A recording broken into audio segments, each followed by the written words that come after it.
First question है कि भारत छोड़ो आंदोलन के दौरान उत्तर प्रदेश की भूमिका केवल एक राज्य तक सीमित नहीं थी, बल्कि यह भारतीय राष्ट्रीय आंदोलन की सबसे उग्र जन क्रांतियों में से एक थी।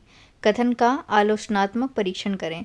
The statement claims that Uttar Pradesh role during the Quit India movement was not limited to that of a single state, but rather it was one of the most intense mass revolutions of the Indian national movement। Critically examine करना है हमें इस statement को, ठीक है। तो सबसे पहले इंट्रोडक्शन देखेंगे। हम बताएंगे कि देखो जो डू और डाई का कॉल था वो महात्मा गांधी ने दिया था अगस्त 1942 में, और ये जो मूवमेंट था वो बहुत ज़्यादा वाइड स्प्रेड था और साथ ही में इसका इम्पैक्ट बहुत ज़्यादा इंटेंस देखा गया उत्तर प्रदेश में, जो उस समय का संयुक्त प्रांत था, यानी कि यूनाइटेड प्रोविंस था। ये जो मूवमेंट है ये धीरे धीरे इसने प्रोग्रेस किया gradually other parts of the country में, और उत्तर प्रदेश में ये स्पॉन्टेनियसली एक मास रेवोल्यूशन में तब्दील हो जाता है। और इसमें हम देखते हैं कि जो छात्र थे यानी कि जो स्टूडेंट्स थे, फार्मर्स यानी किसान थे, और जो लेबरर्स थे यानी कि जो मज़दूर सेक्शन था सोसाइटी का, वो इन लोगों ने यहाँ पर जो ब्रिटिश रूल के सिंबल्स थे उसको तो डिस्ट्रॉय किया ही किया, साथ में ब्रिटिश अथॉरिटी को बहुत जगह पे ओवरथ्रू भी किया।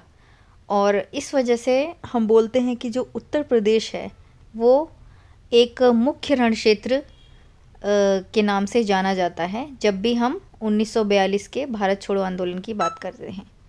तो अब यहाँ पे हम बॉडी में आते हैं, तो हम देखेंगे सबसे पहले हम बात करेंगे जन क्रांति का उग्र स्वरूप। तो उत्तर प्रदेश में आंदोलन का स्वरूप अन्य राज्यों की तुलना में अधिक आक्रामक और व्यापक था। अब इसको हमें समझाना होगा। सबसे पहले हम छात्रों के नेतृत्व के बारे में बात करेंगे, यानी कि स्टूडेंट लीडरशिप के बारे में। तो जो बनारस हिंदू विश्वविद्यालय है और साथ ही साथ में इलाहाबाद विश्वविद्यालय है, यहाँ पे इस आंदोलन का बेसिकली इसको हम पावर हाउस बोलते थे, और छात्रों ने यहाँ पे रेल पटरियाँ उखाड़ी, टेलीफोन लाइनें काटी, यानी कि जो बेसिकली इनका इंफ्रास्ट्रक्चर था उसको डिस्ट्रॉय किया। साथ ही साथ में ग्रामीण क्षेत्रों में जाकर जन समर्थन भी जुटाया, यानी कि पब्लिक सपोर्ट को भी इकट्ठा किया। सेकेंडली हम देखते हैं कि इन्होंने कम्युनिकेशन नेटवर्क को डिसरप्ट किया, क्योंकि मेनली जो कम्युनिकेशन नेटवर्क है उसको अगर वो डिस्ट्रॉय कर देंगे तो आधा जो ब्रिटिश अथॉरिटी है वो वैसे भी पैरालाइज हो जाएगी। तो पूर्वी उत्तर प्रदेश पूर्वांचल में आंदोलन इतना तीव्र था कि हफ्तों तक अंग्रेज़ों का संचार और परिवहन तंत्र पूरी तरह ठप हो गया था, ठीक है। तो हमें ये सब बातें इसमें करनी है। उसके बाद हम बात करेंगे कि कैसे दमन के विरुद्ध प्रतिरोध यानी कि रेजिस्टेंस अगेंस्ट रिप्रेशन होता है। तो पुलिस जो है वहाँ पे ओपन फायर करती है, और जो पब्लिक होती है वो पीछे नहीं हटती है, बजाय वो पुलिस स्टेशंस और पोस्ट ऑफिस पे कंट्रोल कर लेती हैं, ठीक है। फिर सेकंड हम बलिया की बात करेंगे। तो सबसे पहला डिक्लेरेशन ऑफ इंडिपेंडेंस जो है बलिया में हमें देखने को मिलता है, और मोस्ट आउटस्टैंडिंग एग्जाम्पल अगर हम यूपी में देखें तो वो बलिया है, क्योंकि वहाँ पे चिट्टू पांडे की लीडरशिप के अंडर में हमने पैरेलल गवर्नमेंट जो है वो स्टैब्लिश करी थी 19 अगस्त 1942 को। उसके बाद हम पीपल्स रूल की बात करेंगे कि जो बलिया के डिस्ट्रिक्ट कलेक्टर थे, ठीक है, इनको जो है पदच्युत जो है किया गया था, और लगभग जो है 10 दिनों तक जिला पूरी तरह ब्रिटिश नियंत्रण से मुक्त रहा। तो मतलब एग्जाम्पल दे सकते हो, इतना ज़्यादा एक्सप्लेन करने की ज़रूरत नहीं है। फिर है की सेंटर्स एंड लीडरशिप।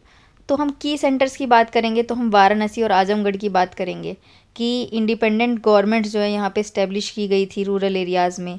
और मऊ रीजन में हम देखते हैं कि पुलिस ब्रुटैलिटी होने के बाद भी लोग जो है पीछे नहीं हटते हैं। इसी तरीके से इलाहाबाद में हम देखते हैं कि लाल पद्माधर सिंह थे यहाँ पर, ठीक है, वो यूथ लीडरशिप में। और साथ ही साथ में कानपुर और लखनऊ में हम मिल वर्कर्स की स्ट्राइक देखते हैं। इसी के साथ साथ अब हम इसका क्रिटिकल एनालिसिस करेंगे, तो इसके लिमिटेशंस और इम्पैक्ट देखेंगे। तो इसका जो पॉजिटिव इम्पैक्ट था, उत्तर प्रदेश ने ये प्रूव किया कि जो ब्रिटिश रूल है ये सिर्फ फोर्स से मेंटेन अब नहीं किया जा सकता है। और साथ ही साथ में किसानों का और बाकी जो तबके हैं उनका इन्वॉल्वमेंट जो है इस मूवमेंट में, ये इसकी विक्ट्री थी सबसे बड़ी। और लिमिटेशन की मैं बात कहूँ तो एक कोऑर्डिनेशन की कमी देखने को मिलती है, जैसे कि जो टॉप लीडरशिप थी, जैसे नेहरू हो गए, जीबी पंत हो गए, वो हमारे जेल में थे। और ब्रिटिश गवर्नमेंट जो है रिस्टोर हो गई, जो है एक्सट्रीमली ब्रूटल रिप्रेशन देखा गया, जैसे कि एयर स्ट्राइक वगैरह आज़मगढ़ में। और उसके साथ साथ कम्युनल आस्पेक्ट भी हम देखते हैं कि हिंदू मुस्लिम जो है सामान्य लोग जो पार्टिसिपेट कर रहे थे, लेकिन जो ऑर्गेनाइजेशंस थी जैसे कि मुस्लिम लीग, इन्होंने खुद को इस मूवमेंट से दूर रखा और साथ ही साथ में जो है विभाजनकारी प्रवृत्तियों को बढ़ावा भी दिया। उसी के साथ हम इसमें कंक्लूड करेंगे कि 1942 मूवमेंट जो है उत्तर प्रदेश के अंदर, ये एक केवल एक पॉलिटिकल डेमोन्स्ट्रेशन नहीं था, यानी राजनीतिक प्रदर्शन नहीं था, लेकिन एक ओपन रेबिलियन था, ओपन चैलेंज था ब्रिटिश एम्पायर को। और साथ ही साथ में बलिया का जो लिबरेशन था और स्टूडेंट्स का जो स्ट्रगल था, ये प्रूफ करता है कि उत्तर प्रदेश जो है इसने मूवमेंट को इसकी डेस्टिनी तक पहुंचाया। और हाउएवर ये जो है सप्रेस किया गया मूवमेंट, और कुछ महीनों के अंदर ही मिलिट्री फोर्स के द्वारा। लेकिन इससे ये चीज़ साफ़ हो गई, ये तस्वीर साफ़ हो जाती है कि जो इंडिया का इंडिपेंडेंस है वो अब बस मतलब कुछ ही क्षण की देरी थी उसके अंदर। और ये जो है मास रेवोल्यूशन जो है उत्तर प्रदेश में इसने जो है रास्ता खोला इंडिपेंडेंस के लिए, ठीक है। तो इस तरीके से आपको इसका कंक्लूड करना है। देन आपका सेकंड क्वेश्चन है कि the role of women from Uttar Pradesh in the Indian freedom struggle was not limited to protest and demonstration, but they were also pioneers of revolutionary activities and social reforms. आपको इसको elaborate करना है, यानी कि महिलाओं का जो role है उत्तर प्रदेश में वो सिर्फ प्रोटेस्ट और डेमोन्स्ट्रेशन तक सीमित नहीं था, लेकिन साथ ही साथ में रेवोल्यूशनरी एक्टिविटीज़ और सोशल रिफॉर्म में भी हम उनका एक्टिव पार्टिसिपेशन देखते हैं। इसको प्रूफ करना है तो यहाँ पे आपको एग्जांपल देने होंगे कि देखिए जो उत्तर प्रदेश में पीजेंट मूवमेंट की हम बात करते हैं, ये ग्लोरियस चैप्टर है इंडियन फ्रीडम स्ट्रगल में। और पीजेंट अपराइजिंग उत्तर प्रदेश में early decades of 20th century में, ये सिर्फ इकोनॉमिक एक्सप्लॉयटेशन का रिएक्शन नहीं था, लेकिन इस चीज़ का भी हम देखते हैं इसमें असर कि जो रूरल इंडिया है वो अब नेशनल इंडिपेंडेंस मूवमेंट के साथ इंटीग्रेट होने लग गया था। तो इस वजह से भी हम ये बदलाव देखते हैं। साथ ही साथ में रामचंद्र की बात करें, बाबा रामचंद्र की या फिर स्वामी सहजानंद सरस्वती की, पीजेंट मूवमेंट को इन्होंने जो है यूज़ किया पूरे कॉलोनियल पावर को हिलाने के लिए। और साथ ही साथ में एक आइडियोलॉजिकल ग्राउंडवर्क भी तैयार किया ज़मींदारी सिस्टम के अबॉलिशन के लिए। फिर हम बॉडी में आएंगे, एक सेकंड रुकना, हाँ, फिर हम बॉडी में आएंगे तो लीडरशिप बताएंगे हम रेवोल्यूशनरी एक्टिविटीज़ की। तो एक मिनट रुकना,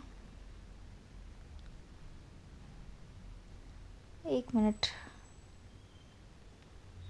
ये actually I am so sorry, ये जो इंट्रोडक्शन ये दूसरे क्वेश्चन का है।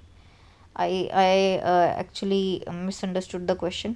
तो ये क्वेश्चन जो है इसका इंट्रोडक्शन नहीं है, ये सेकंड इसके बाद जो क्वेश्चन आएगा उसका इंट्रोडक्शन यहाँ पे है, ठीक है। तो अब हम इसकी बॉडी देख लेते हैं, ये क्योंकि क्वेश्चन वुमेन वाला है वो दिमाग से उतर गया मेरे, ठीक है। देखिए अब हम इस बॉडी में आएंगे तो लीडरशिप इन रेवोल्यूशनरी एक्टिविटीज़, तो हम बताएंगे कि उत्तर प्रदेश की जो महिलाएं हैं उन्होंने किस तरीके से चैलेंज किया ब्रिटिश रूल को by directly participating in armed revolutions, ठीक है। तो 1857 की अगर हम बात करें तो रानी लक्ष्मीबाई ऑफ झांसी का एग्जाम्पल देंगे। उनके साथ साथ हम झलकारी बाई का भी एग्जाम्पल देंगे जो कि दुर्गा दल की कमांडर थी।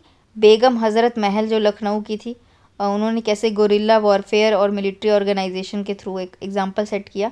फिर हम रेवोल्यूशनरी नेशनलिज्म की बात करते हुए HSRA की तरफ बढ़ेंगे आगे, यानी कि Hindustan socialist Republican association. Durga भाभी जो दुर्गावती देवी थी, इन्होंने असिस्ट किया था भगत सिंह चंद्रशेखर आज़ाद को इसमें। साथ ही साथ में उन्होंने करेजियस रोल भी प्ले किया था बॉम्ब बनाने के लिए और इस तरीके की आर्टिलरीज को मैनेज करने के लिए। साथ ही साथ में हम शकुंतला देवी की बात करेंगे और राजकुमारी गुप्ता की बात करेंगे।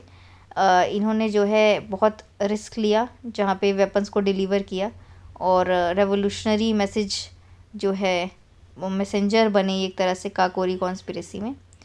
फिर हम गांधीयन मूवमेंट की बात करेंगे और सॉफ्ट पावर की बात करेंगे और नेहरू फैमिली के वुमेन के बारे में बात करेंगे, जो कि स्वरूप रानी नेहरू हो गई, कमला नेहरू हो गई, विजय लक्ष्मी पंडित, ये लोग बहुत ज़्यादा एक्टिव थे। ठीक है, फिर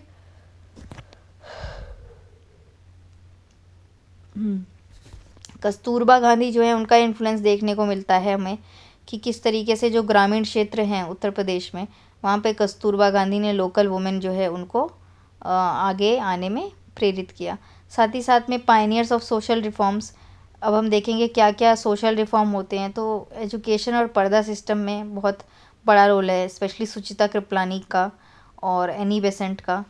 उसके बाद upliftments of Dalit and underprivileged, तो हम बताएंगे कि बहुत सी वुमेन एक्टिविस्ट उत्तर प्रदेश की जो कि अनटचेबिलिटी के खिलाफ जिन्होंने अपनी आवाज़ उठाई, और साथ ही साथ में गांधी जी का जो हरिजन अपलिफ्टमेंट प्रोग्राम था, ठीक है, उसको भी प्रमोट किया। पॉलिटिकल अवेयरनेस की बात करें तो सरोजनी नायडू जो है फर्स्ट इंडियन वुमेन प्रेसिडेंट बनती है कांग्रेस की 1925 कानपुर सेशन में। ठीक है, इन्होंने भी बहुत पॉलिटिकल अवेयरनेस में अपना योगदान दिया। और उसके बाद हम क्विट इंडिया मूवमेंट की बात करेंगे, उसमें हम सुचिता कृपलानी को मेंशन कर सकते हैं और यहाँ पे अरुणा आसफ अली को भी मेंशन कर सकते हैं। ठीक है, और लोकल पार्टिसिपेशन की बात करें तो बलिया, आजमगढ़, गोरखपुर, यहाँ जो है वुमेन जो है मेन के साथ कंधे से कंधा मिला के जो है अपना फ्रीडम स्ट्रगल में पूरा पूरा योगदान दे रही थी। साथ ही में फिर हम इसको कंक्लूड करेंगे कि देखिए जो स्ट्रगल है वुमेन का उत्तर प्रदेश उत्तर प्रदेश के अंदर जो हम स्ट्रगल देखते हैं, जो महिला नेतृत्व देखते हैं हम, तो ये सिर्फ सिंबॉलिक नहीं है, लेकिन ये बहुत ज़्यादा इफ़ेक्टिव है। और बेसिकली झांसी की रानी की तलवार से लेकर दुर्गा भाभी के बम और कमला नेहरू के अहिंसक प्रतिरोध तक हर अस्त्र का प्रयोग किया गया। और साथ ही साथ में वह सिर्फ असिस्ट नहीं कर रही थी मेल्स को, यानी पुरुषों को, बट उन्होंने स्वयं जो स्ट्रैटेजी बनाई है, स्ट्रैटेजिक पॉइंट ऑफ व्यू से भी उन्होंने अपना कंट्रीब्यूशन दिया। साथ ही साथ में जेल की यातनाएं सही, और उनके योगदान ने ही स्वाधीनता प्राप्ति के बाद सुचिता कृपलानी को उत्तर प्रदेश की पहली, इवन उत्तर प्रदेश की क्या पूरे इंडिया की पहली मुख्यमंत्री जो है बनते हुए देखा। और इस तरीके से आप इसको कंक्लूड करेंगे। ठीक है, अब ये आ जाएगा कि यहाँ पे क्वेश्चन जो उसका इंट्रोडक्शन वहाँ चला गया था कि पीजेंट मूवमेंट है उसका नेचर हमें बताना है, और प्री इंडिपेंडेंस यूपी में, और how were these movements different from peasant revolts of 19th century, ये हमें एक्सप्लेन करना है। ठीक है, तो अगर मैं देखूँ मॉडल आंसर में, फिर आप इंट्रोडक्शन इसका दोगे, इंट्रोडक्शन अभी हमने देखा, इंट्रोडक्शन दोगे, देन आप nature of peasant movement and pre independence Uttar Pradesh की बात करोगे कि क्या नेचर था जो प्री इंडिपेंडेंस फेस था यूपी में, उस समय क्या नेचर था पीजेंट मूवमेंट्स का। तो nature of peasant movements in 20th century can be understood. सबसे पहला ऑर्गेनाइज स्ट्रक्चर, यानी कि संगठित स्वरूप था। ठीक है, अनलाइक जो स्कैटर्ड नेचर होता है मूवमेंट्स का 19th सेंचुरी में हम देखते हैं, तो पीजेंट्स इस पीरियड में जो है इन्होंने खुद को ऑर्गेनाइज किया। ठीक है, थ्रू द इंस्टीट्यूशंस लाइक हमने देखा कि उत्तर प्रदेश किसान सभा 1918 और अवध किसान सभा है ना, साथ में इसमें हम इसको मेंशन करेंगे। फिर पॉलिटिकल एफिलिएशन की बात करेंगे कि पीजेंट मूवमेंट्स जो हैं वो अब डीपली इंटरट्विन्ड थे कांग्रेस के साथ और खिलाफत मूवमेंट के साथ। लीडर्स जैसे कि Jawaharlal Nehru link the economic demands of the peasant to the swaraj, self rule के साथ उन्होंने लिंक कर दिया था। उन्होंने बोला था कि स्वराज हम तब तक प्राप्त नहीं कर पाएंगे जब तक जो है किसान और जो ग्रामीण क्षेत्र है उसको हम सशक्त नहीं कर लेते। ठीक है, उसके बाद हम आएंगे non violent and Satyagraha based approach पे। यहाँ पे आप बताओगे कि देखो गांधीयन आइडियोलॉजी की अगर हम बात करें तो जो मूवमेंट्स थे जैसे कि no tax campaign, civil disobedience movement के दौरान हम देखते हैं तो यहाँ नॉन वायलेंट प्रोटेस्ट होता है, सत्याग्रह के थ्रू हम अचीव करते हैं। साथ ही साथ में डाइवर्स इश्यूज़ यानी कि जो मूवमेंट्स थे ये सोली रेंट पे फोकस नहीं थे बल्कि फ्यूडल प्रैक्टिसेस को भी अपोज करते थे। और बेगार, फोर्स लेबर जो है, हरजाना है। देन यूनिटी ऑफ एका मूवमेंट की बात करोगे जिसमें मदारी पासी जो थे इन्होंने लीड किया था और बहराइच सीतापुर एरिया में ये फैला हुआ था। डिफरेंस अब हम बात करेंगे 19th सेंचुरी की रेबिलियंस में और 20th में अंतर क्या था। तो देखो 20th सेंचुरी के जो मूवमेंट्स थे फंडामेंटली जो है डिफ़र करते थे 19th सेंचुरी के मूवमेंट से। सबसे पहले ऑब्जेक्टिव अलग अलग थे। 19th सेंचुरी का जो प्राइमरी गोल था ना वो बहुत लिमिटेड था। जो फार्मर्स की या फिर एग्रीकल्चर सेक्टर में जो लिमिटेड प्रॉब्लम्स होती हैं ना तो नैरो अप्रोच था। बट 20th सेंचुरी के मूवमेंट्स में हम देखते हैं कि नेशनल इंडिपेंडेंस को मतलब ध्यान में रखते हुए जो भी मूवमेंट्स थे उसको उसी तरीके से फ्रेम किया जा रहा था, ठीक है। और साथ ही साथ में नेचर ऑफ लीडरशिप, तो 19th सेंचुरी रेबिलियंस जो है ऑफन लोकल और ट्रेडिशनल फिगर्स जैसे कि रीजनल लैंडलॉर्ड्स होते थे, रीजनल लीडर्स होते थे, उनसे इन्फ्लुएंस्ड होते थे। बट 20th सेंचुरी के मूवमेंट्स में हम देखते हैं कि मॉडर्न एजुकेटेड क्लास या इंटेलिजेंसिया क्लास जो है हम बोलते हैं, यानी कि जो बौद्धिक एक ग्रुप होता है सोसाइटी का वो इसके अंदर इंक्लूड था, जैसे कि जवाहरलाल नेहरू हो गए, मदन मोहन मालवीय हो गए। फिर जोग्राफिकल रीच के बारे में बात करेंगे तो बहुत ज़्यादा कन्फाइंड थे 19th सेंचुरी के जो अपराइजिंग्स थे रीजनल बाउंड्रीज़ के अंदर। और अगर हम दूसरी तरफ देखते हैं कि 20th सेंचुरी मूवमेंट्स को तो वो बहुत ज़्यादा पैन इंडिया अप्रोच रखते थे, जैसे ऑल इंडिया किसान सभा, all India peasant association Lucknow में, ठीक है, 1936 में। इसी तरीके से आइडियोलॉजिकल बेसिस भी देखा जाए तो ज़्यादातर जो 19th सेंचुरी की रेबिलियंस थे वो रिलीजन या फिर एथनिक आइडेंटिटी से ड्रिवन होते थे। लेकिन 20th सेंचुरी के प्री इंडिपेंडेंस फेज़ में हम देखते हैं कि नेशनलिस्ट और सोशलिस्ट आइडियोलॉजी पे बेस्ड ज़्यादा था, ठीक है। इस तरीके से आप डिफरेंस इसको टेबुलर फॉर्म में डिफरेंस मेंशन कर सकते हो। फिर कंक्लूजन पे आ जाएंगे, हम बताएंगे कि देखो जो प्री इंडिपेंडेंस पीजेंट मूवमेंट्स थे इन्होंने पॉलिटिकल कॉन्शियसनेस रूरल सोसाइटी के अंदर इनकलकेट किया, ठीक है। और साथ ही साथ में जो 19th सेंचुरी की रेबिलियंस थी वो सिर्फ एक आवाज़ उठाई थी उन्होंने ऑपरेशन के ख़िलाफ़, लेकिन 20th सेंचुरी में जो है फार्मर्स एक पॉलिटिकल फोर्स की तरह एक्ट करने लग गए थे, ठीक है। और ग्रेटेस्ट आउटकम जिस मूवमेंट्स का ये था कि इंडिपेंडेंस के बाद जो फाउंडेशन थी सोशल जस्टिस की उत्तर प्रदेश में वो ले डाउन किया गया था via Uttar Pradesh ज़मींदारी abolition and land reforms act 1950। और ये जो है स्ट्रगल था उत्तर प्रदेश में फार्मर्स का, जिन्होंने सेल्फ रूल को भी एक नेसेसिटी के रूप में इस्टेब्लिश किया, ठीक है। तो इस तरीके से आप कंक्लूड करेंगे। देन आपका क्वेश्चन 4 आता है कि from the beginning of the first war of independence in 1857 to the Quit India movement of 1942, Uttar Pradesh remained the main center of the Indian freedom struggle. Critically evaluate this statement. यानी कि 1857 के प्रथम स्वतंत्रता संग्राम की शुरुआत से लेकर 1942 के भारत छोड़ो आंदोलन तक उत्तर प्रदेश भारतीय स्वतंत्रता संघर्ष का मुख्य केंद्र रहा। इस कथन का आलोचनात्मक मूल्यांकन कीजिए। तो देखिए, आप सबसे पहले इंट्रोड्यूस करेंगे कि उत्तर प्रदेश का जो रोल है इंडियन फ्रीडम स्ट्रगल की हिस्ट्री में, ये सिर्फ पार्टिसिपेशन तक लिमिटेड नहीं है, लेकिन उत्तर प्रदेश एक बैटल ग्राउंड और साथ ही साथ में आइडियोलॉजिकल सेंटर के रूप में उभरा और साथ ही साथ में इसने शेप किया पूरे मूवमेंट की डायरेक्शन को। और मिलिट्री स्पार्क जो 1857 का था उससे लेके मास रेवोल्यूशन तक 1942 में जो हम देखते हैं, उत्तर प्रदेश की भूमिका बहुत ज़्यादा रही है। उत्तर प्रदेश जो है not only produced great revolutionary, सिर्फ उसने महान जो रेवोल्यूशनरी थे, क्रांतिकारी थे, ठीक है, उनको जन्म नहीं दिया, लेकिन साथ ही साथ में एक फर्टाइल ग्राउंड भी दिया पॉलिटिकल एक्सपेरिमेंट्स के लिए, जैसे कि नॉन कोऑपरेशन, सिविल डिसोबीडियंस। और उत्तर प्रदेश के बिना जो है ये जो इंडियन फ्रीडम स्ट्रगल की हिस्ट्री हम देख रहे हैं वो इनकम्प्लीट है और डायरेक्शनलेस है। इस तरीके से आपको इंट्रोड्यूस करना है शॉर्ट में, ठीक है, क्रिस्प तरीके से। उसके बाद आप बताओगे कि किस तरीके से यूपी ने डिफरेंट फेज ऑफ मूवमेंट्स में कंट्रीब्यूट किया। सबसे पहले first war of independence of 1857, यहाँ पे the foundation of the struggle, the main centre of the 1857 revolt was UP. इसमें आप स्प्रेड ऑफ रिवोल्ट में पूरी एरिया आप डिस्क्राइब करोगे कि देखो मेरठ से स्टार्ट होती है, ठीक है।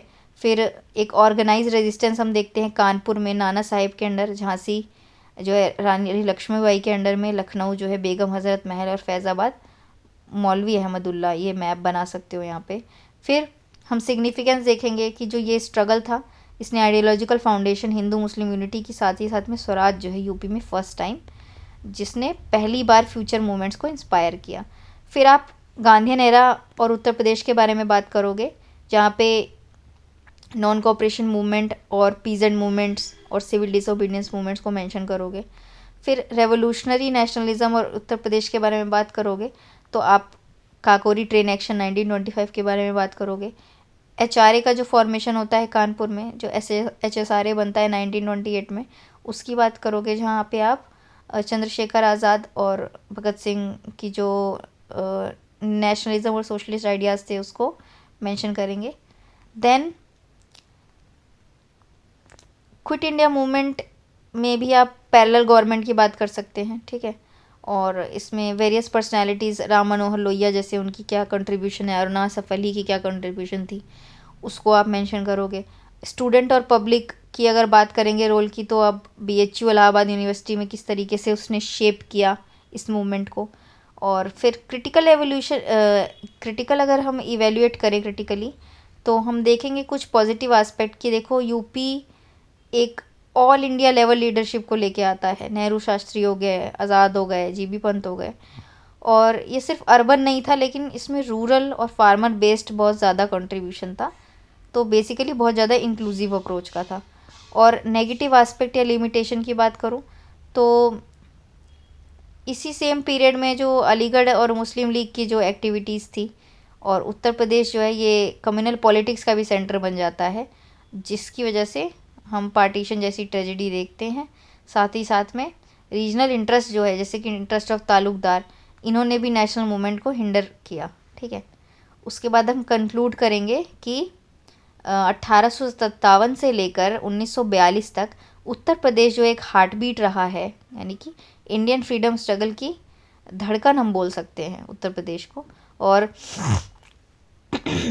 यदि 1857 ने करेज प्रोवाइड किया, तो 1920 में जो ऑर्गेनाइजेशंस हम देखते हैं, उसकी जो मूवमेंट हम देखते हैं, उसने हमें बहुत से संगठन दिए। साथ ही साथ में 1942 में हमें वो फाइनल जो शक्ति है, ठीक है, वो मिलती है। और जो सेक्रीफाइसेस हैं और कंट्रीब्यूशन है उत्तर प्रदेश के, चाहे हम बलिया की बात करें या काकोरी कांड में जो लोग शहीद हुए, साथ ही साथ में इससे हमें स्वराज जो है इंडिया के लिए, भारत के लिए स्वराज की जो संकल्पना है उसको सुनिश्चित किया। साथ ही साथ में यह एक वास्तविकता बन पाया, बजाय सिर्फ एक सपने के, ठीक है। तो इस तरीके से आपको इसको कंक्लूड करना है। तो ये हैं आपके क्वेश्चंस, और सब में आप डायग्राम बनाइए और मैप्स का यूज़ करिए हिस्ट्री में। हिस्ट्री में मैप नहीं है तो फिर कोई सेंस नहीं होता आंसर का। तो ज़्यादा से ज़्यादा आप लिखिए।